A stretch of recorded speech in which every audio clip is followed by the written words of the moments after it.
Mais par contre, l'achat d'équipements agricoles est de plus en plus difficile à supporter étant donné le coût de plus en plus élevé. Але нам стає все важче і важче купляти цю техніку, оскільки вона стає все дорожче і дорожче. Alors la question c'est qu'est-ce qu'on fait avec ça? І от питання постає, що з цим робити? Alors la réponse que nous au Québec nous avons trouvée il y a 20 ans, І відповідь, яку ми знайшли у Квебеці 20 років тому на це питання, ça s'appelle les coopératives d'utilisation de matériel agricole. відповідь називається кооператив з використання сільськогосподарської техніки.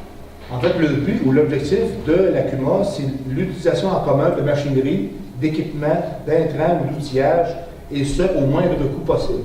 І ціллю, основною метою КУМи є спільне використання не тільки техніки, а також обладнання, матеріалів, інструментів, добрив при мінімальних затратах.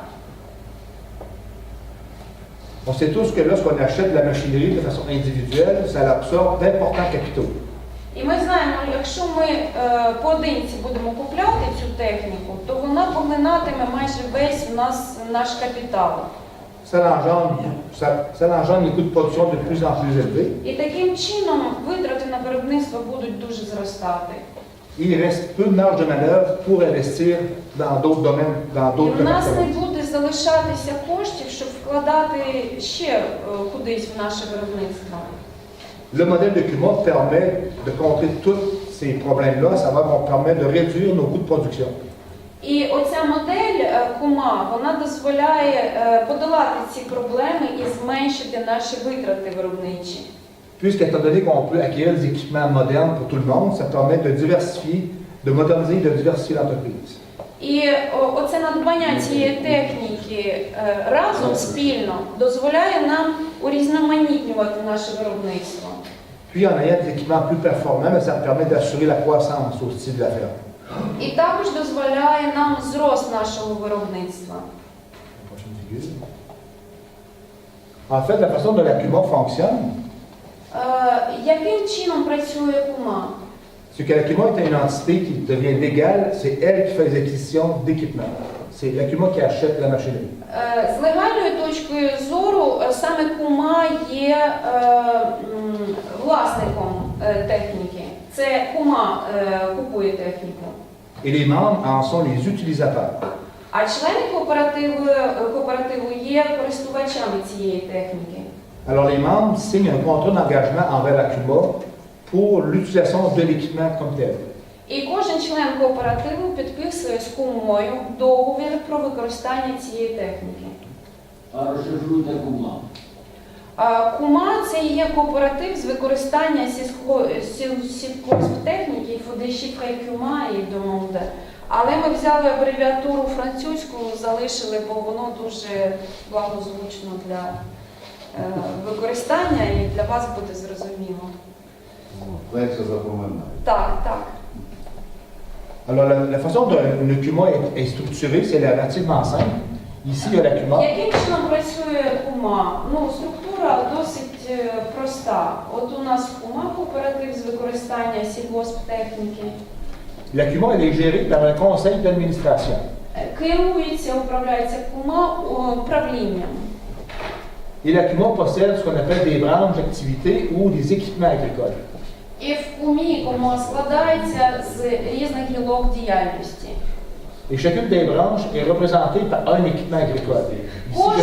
Кожна гілка діяльності представляє певний вид техніки. Exemple, si j'ai 3 équipements, un semoir, des équipements pour ensilage et un épandeur. От тут в нас 3 приклади. Це сівалка, це техніка для силосування і розкидач, наприклад, гною. Alors, il y a des membres qui peuvent faire partie de la branche du semoir ou de la branche de l'épandeur, mais pas nécessairement de la branche de l'ensilage. Бачите, тут можна зрозуміти, що ви можете бути як ферма А, наприклад.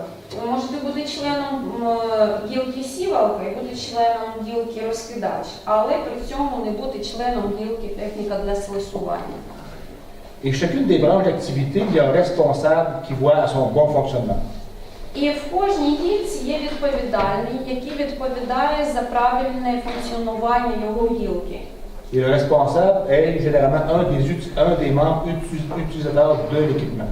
І зазвичай це один з членів гілки, один з користувачів цієї гілки діяльності. Prochaine figure. La façon dont le financement se fait par une coopérative, elle est aussi très simple. Яким чином фінансування відбувається? Це теж досить проста схема.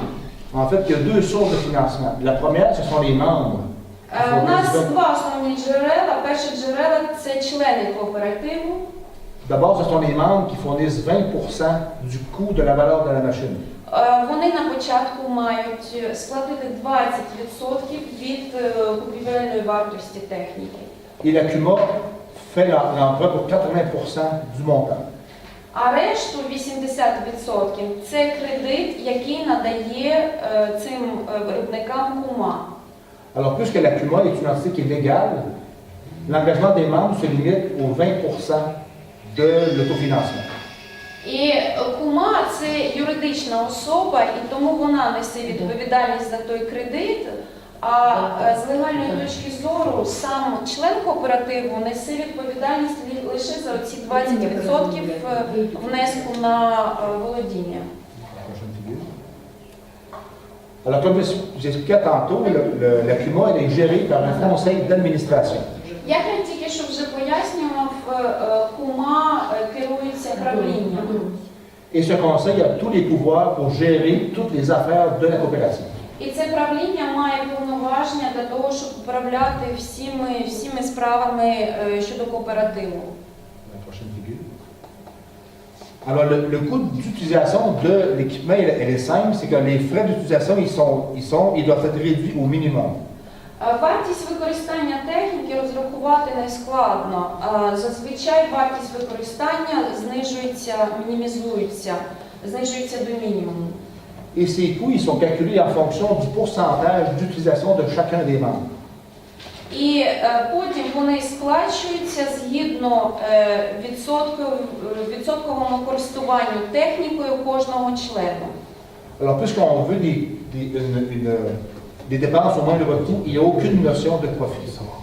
І оскільки ми купуємо цю техніку для того, щоб зменшити наші витрати, то тут не йдеться про прибуток, тут йдеться лише про зменшення витрат. Pour bien représenter l'utilisation que les membres font de l'équipement, j'ai un tableau ici. Щоб зрозуміти, як користуються разом технікою, я от вам представлю цю таблицю. Ici, c'est l'achat d'un semoir sur une période de 5 années. Тут йдеться про використання сівалки і виплату кредита на 5 років. Dans cette branche d'activité-là, il y a 5 membres. Тут в цій гілці в нас 5 членів.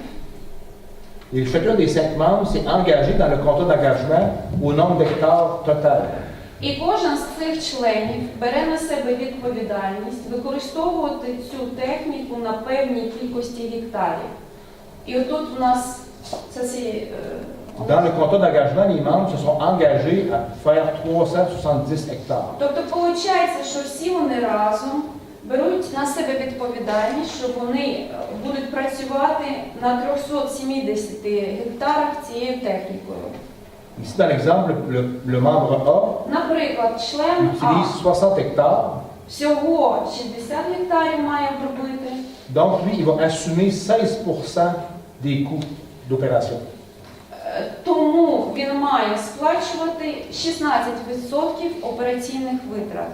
Le membre numéro E, А член Є, puisque lui, il fait 90 hectares, він оброблятиме 90 гектарів, va assumer 24% des coûts d'opération. тому він буде сплачувати 24% операційних витрат. C'est de cette façon que les dépenses sont réparties entre les 5 membres. І саме таким чином вони розподіляють між собою потім виплату операційних затрат. Ici, j'ai un exemple dans le cas d'une presse à balle ronde. Тут в мене є ще приклад пресу на круглі тюки. Dont l'acquisition est de 30 000 $. Купівельна вартість була $30 000. L'exemple que je mets ici, c'est à savoir si l'équipement est acheté en CUMA ou en individuel. Тут у нас є можливість порівняти, якщо купляється цей прес кумою або приватною особою підприємцем. C'est que dans les deux cas, chacun doit mettre 20% de la valeur de la machine, soit en CUMA ou en individuel.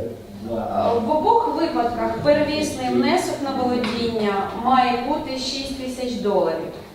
Donc 20%, ça représente $6 000 pour la CUMA et aussi $6 000 pour Тобто це l'individuel. як для куми 20% він має сплатити $6,000, так і для приватного фермера теж $6,000.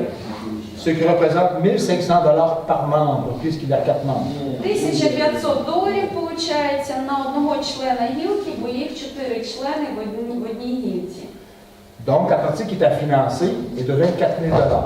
І залишається їм ще сплатити $24,000. Ici, ce montant-là, ce sont les remboursements de l'emprunt pendant 7 ans.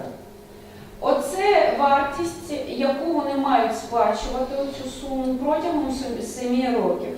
Donc, І як ви бачите, це амортизація, внизу там ремарка, амортизація, відсотки, ремонт, податки, страхівка. en fait, ce montant-là il représente les remboursements de l'emprunt, les intérêts, les réparations. Ce montant qui est écrit. Твої життєві, які я вам. Donc, c'est le même montant en individuel ou en CUMA. Приватний фермер, він буде сплачувати таку ж саму суму. Au niveau de la CUMA, il y a des frais de gestion qu'on appelle environ $95. У кому є ще загальні адміністративні витрати. Вони Добре. складають $95 на рік. Ceci représente environ $5 429 en modèle CUMA. Тобто в моделі кума разом з усіма витратами виходить $5,429. Et $5 334 en modèle individuel. А у приватника буде та ж сама сума $5,334. Alors, puisqu'il y a 4 membres dans la CUMA, ça représente $1 357 par membre. Але оскільки в нас 4 члени в гільці кума, то вони сплачуватимуть по $1,357. Mais ça représente $5 334 pour А l'acquisition individuelle. приватний фермер, він сплатить $5,334 сам. L'individuel lui pense faire $700 par année.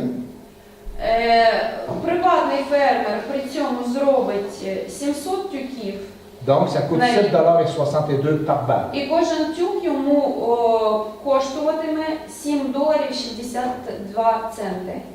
L'ensemble des 4 membres s'engage à faire $2,800 par année. А 4 члени куми зроблять 2800 тюків. Ce qui revient à $1,94 seulement І par таким balle. чином вартість одного тюка буде лише $1,94. Alors ici, pour un investissement de $1,500, contrairement à $6,000 en individuel, Тобто ви бачите, які переваги. Тут він сплачує $1500, а не $6000. le membre, ça va coûter $1,94 І par balle наприкінці йому один тюк вартує менше. au lieu de $7,60 par balle. 1,94 замість $7,62. Sur les questions, vous pourrez plus tard. У вас є питання чи пізніше будуть питання? Ici, j'ai un exemple concret. Тут теж конкретний приклад.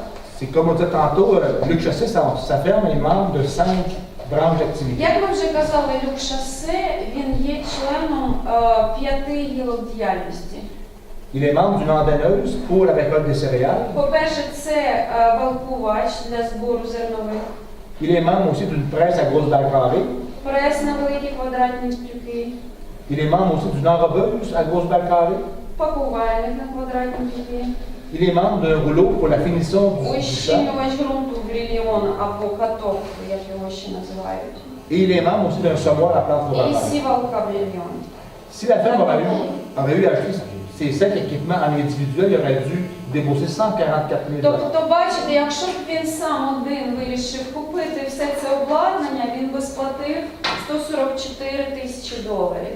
Puisqu'il les a acquis en formule CUMA, А оскільки вони закупили їх в моделі кума, то le montant qu'il a dû à débourser, c'est він $7,530. сплатив $7,530. Alors pour $7,530, il utilise 5 équipements performants. І таким чином, лише за ці кошти він має можливість використовувати все це модернізоване обладнання. Alors, ce qui permet à l'entreprise de générer beaucoup plus de liquidités pour investir ailleurs. І в нього є можливість вкладати гроші в щось інше. Alors, en résumé, on sait que la mécanisation en agriculture demeure nécessaire et souhaitable parce que ça permet une amélioration de la productivité. Тобто, що ми можемо сказати, щоб зробити висновок цієї презентації, це те, що механізація, модернізація нашої техніки, вона необхідна, бо це дозволяє нам звищити на продуктивність, ефективність нашого виробництва. Mais pas nécessairement la productivité, mais ça augmente aussi la qualité de travail aussi. І це звищує не тільки продуктивність, це звищує якість умов нашої роботи. Parce que ça permet d'acquérir des équipements modernes qui travaillent beaucoup mieux. І це дозволяє закупити нам техніку, яка працює ефективніше. Donc, le modèle CUMA permet à ses membres de réaliser ensemble ce qu'un individu ne pourrait pas faire tout seul. Тобто ця модель КУМА, вона дозволяє разом здійснити те, на що поодинці кожен з фермерів не здатен. Alors, de cette façon, la CUMA demeure un outil vraiment de développement indispensable pour permettre aux communautés de regarder leur dynamisme. Тобто я вважаю, що це дуже важливий і потрібний нам інструмент для того, щоб зберегти динамізм виробництва. Alors voilà, moi j'ai toujours cru que c'est toujours ensemble qu'on réalise de meilleures choses qu'en individuel. От і все. І наприкінці хочу сказати, що я завжди вірив в те, що люди, коли об'єднуються, в них набагато більше можливостей здійснити те, до чого вони прагнуть.